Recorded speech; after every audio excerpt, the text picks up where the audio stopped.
पिछले 10 दिनों से जो हमारी स्क्रीनिंग कमेटी की बैठक हो रही है और जो टिकटों का जो चयन चल रहा है, उस प्रक्रिया के अंतर्गत पहले दिल्ली थे, फिर जयपुर गए हुए थे। कल शाम को मुझे पता चला कि इस प्रकार से एक मूर्ति का वहाँ पर मूर्ति लगाई गई है और बाद में शिकायत होने पर वो मूर्ति हटा दी गई थी, जिसमें कुछ लोगों द्वारा राजनीतिक द्वेषता और राजनीतिक हित साधते हुए मेरा और एमपी साहब का नाम उछाला जा रहा है, जो कि बिल्कुल ही गलत है, निंदनीय है।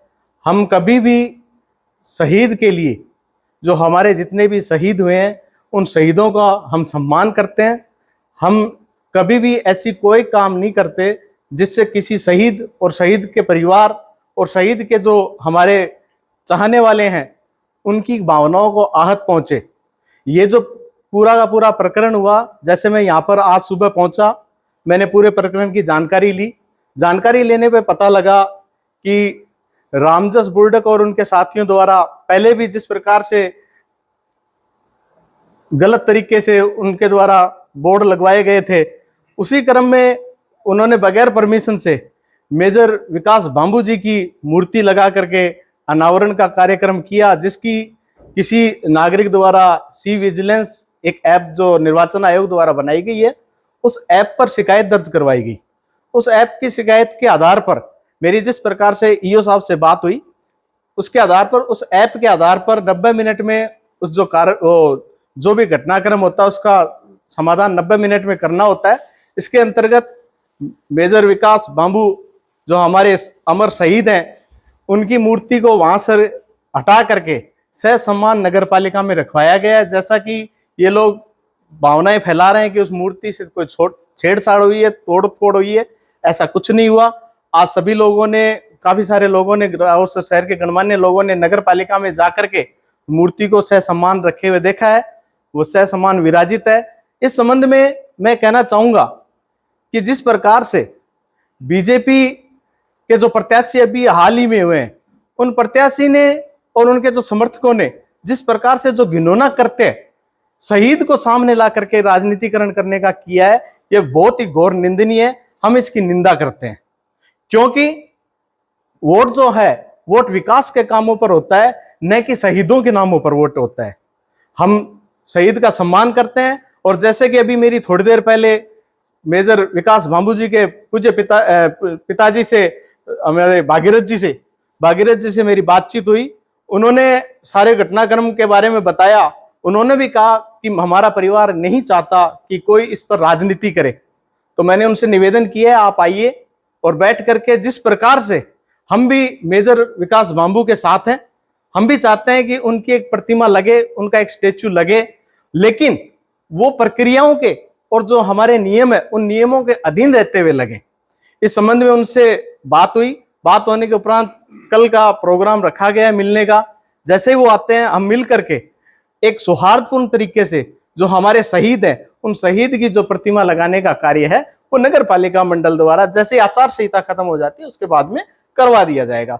जैसा कि पूर्व में घोषणा की गई थी कि एक मूर्ति का अनावरण किया जाएगा, लेकिन जिस प्रकार से चाहे जिस स्थान पर जो स्थान आरक्षित होता है उस स्थान पर ही लगाई जानी चाहिए थी। इसके संबंध में पूर्व अनुमति ली जानी चाहिए थी, जिसका नितांत अभाव रखा गया। अनुमति नहीं ली गई। जानबूझकर ऐसे करते करते हुए मेजर विकास बांबू और उनके हम पर जैसे सपोर्टरों के मन की भावनाओं को आहत करने का काम बीजेपी के कार्यकर्ताओं ने किया है, जो कि घोर निंदनीय है। तो क्या वास्तव में वो जो आपने जहाँ पे वो स्थापना हुई थी, तो वो क्या सही इनके नाम की थी? किसके लिए वो प्रपोजल बनाया हुआ था? जो फाउंडेशन में बनाए गए थे, दो किसके लिए बनाए गए? वहां पर 2 फाउंडेशन बनाए गए थे।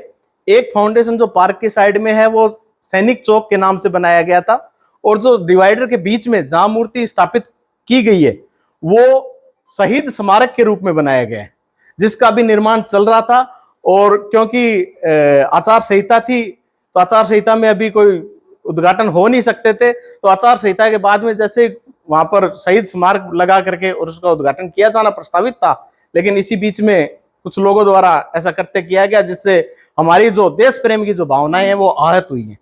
जैसे आज ये जो आपने बताया था कि वो एक शहीद स्मारक है, बनाया गया है, तो वहाँ राजगुरु जी की कोई मूर्ति लगनी थी, ऐसा कुछ मामला था क्या? राजगुरु, मैं आपको आपके चैनल, सभी के चैनल के माध्यम से बताना चाहूंगा मेरे शहरवासियों को कि जो पिछला बोर्ड था 2015 में एक नगर पालिका ने प्रस्ताव लिया था, उस प्रस्ताव के क्रमांक संख्या नंबर 11 पर इस मार्ग का नाम शहीद राजगुरु मार्ग रखा गया था, उसके आधार पर किया गया। जबकि अभी जो प्रतिमा लगी उसके नीचे लिखा गया था मेजर विकास बांबू मार्ग करके। तो ये अलग बात है, हम भी चाहते हैं मेजर विकास बांबू के नाम से एक मार्ग होना चाहिए, लेकिन उसकी एक निर्धारित प्रक्रिया, उस प्रक्रिया का फॉलो करते हुए हम लोग भविष्य में आवश्यक रूप से ऐसा कार्य करेंगे।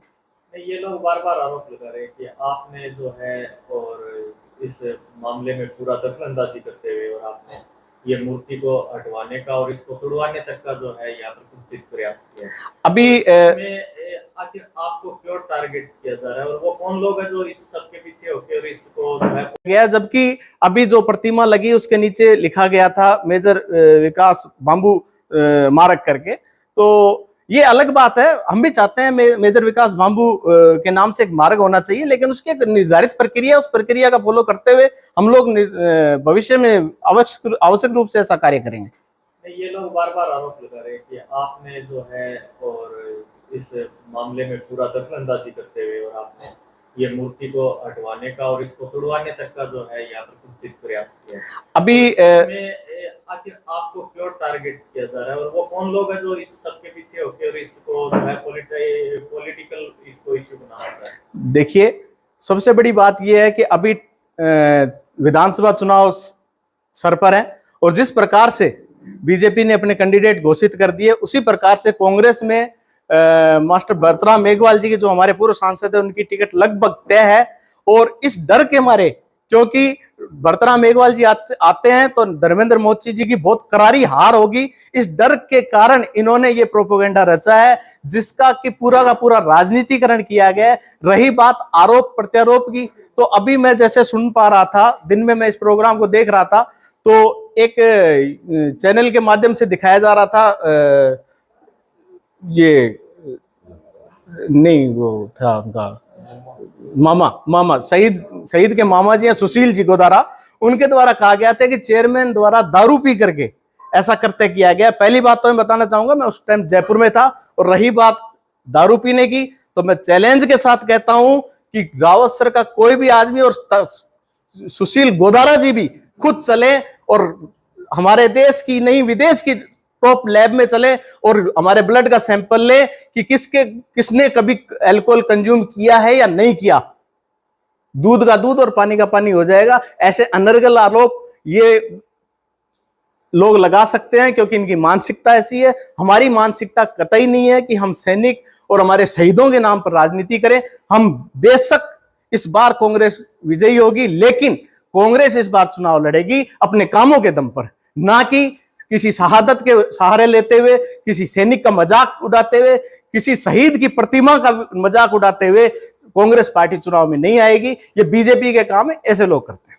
कांग्रेस के एक जो सिद्धार्थी हैं माननीय विनोद जी, वो भी उस धरने में बैठे थे, वो भी आपके खिलाफ नगर पालिका कुछ नारे बोल रहे थे, तो उनका किसमें क्या है? देखिए, उनके वो निजी कारण हैं, उनके वो पॉलिटिकल कारण हैं जिनकी वजह से वो ऐसा चाह रहे हैं, क्योंकि राजनीतिक रूप से वो अपने आप को इसमें प्रतिद्वंदी मानते हैं। और जिस प्रकार से कांग्रेस पार्टी ने स्पष्ट तौर से किया है कि भी इस बार जो सर्वे के आधार पर टिकट दी जाएगी, तो कहीं ना कहीं उनके मन में डर होगा कि उनका सर्वे कहीं कमजोर जा रहा है और कहीं ना कहीं भरतराम जी को टिकट मिल रही है, और कहीं ऐसा ना हो कि इस मामले को बुनाया जाए और भरतराम मेघवाल जी की टिकट को कहीं ना कहीं संकट पैदा किया जाए, इसलिए ऐसे काम हो सकते हैं। उन्होंने एक बात और कही थी कि भरतराम जी को आज इस मामले के बाद में सीएम हाउस में तलब कर लिया गया है राजनीतिक प्राशर के माध्यम से। जी, कुछ था क्या? नहीं, ऐसा कुछ नहीं हुआ, ऐसा कुछ नहीं हुआ, तलब कहीं नहीं किया गया, क्योंकि सीएम साहब हमारे पूरे मामले को, हर जिले के हर ब्लॉक के मामले को सीएम साहब नजदीकी से देखते हैं और उन्हें सब पता है और वो राजनीति को अच्छी तरीके से जानते हैं। और उनको दूध का दूध और पानी का पता है कि किस प्रकार से ये लोग इस चीज का प्रोपेगेंडा रच रहे हैं। और आने वाले दिनों में आम जनता के सामने भी ये तस्वीरें क्लियर हो जाएंगी कि किस प्रकार से कौन लोग सही है और कौन लोग गलत है। तो क्या ये मतलब सारा कुछ इस चुनावी टाइम में एकदम नजदीकी जो चुनावी टाइम आचार संहिता में, तो ये सारा कुछ घेरने के लिए पूरा ये इसको इस्तेमाल किया जाता है? बिल्कुल बिल्कुल, ये लोग एक ओछी मानसिकता और एक ओछी राजनीति का परिचय देते हुए कर रहे हैं। इनको चाहिए था कि ये हमें विकास के मुद्दों पर घेरते, ये हमें कामों पर घेरते, ये जो काम इस एरिया के हैं, जो इन एरिया की समस्याएं उन पर घेरते, ये उन पर नहीं बोल सकते क्योंकि इन्होंने 5 साल एमएलए रहते हुए कोई काम नहीं किया, सिवाय नगर पालिका के नेता प्रतिपक्ष के ऊपर इनकी कभी सोच गई नहीं।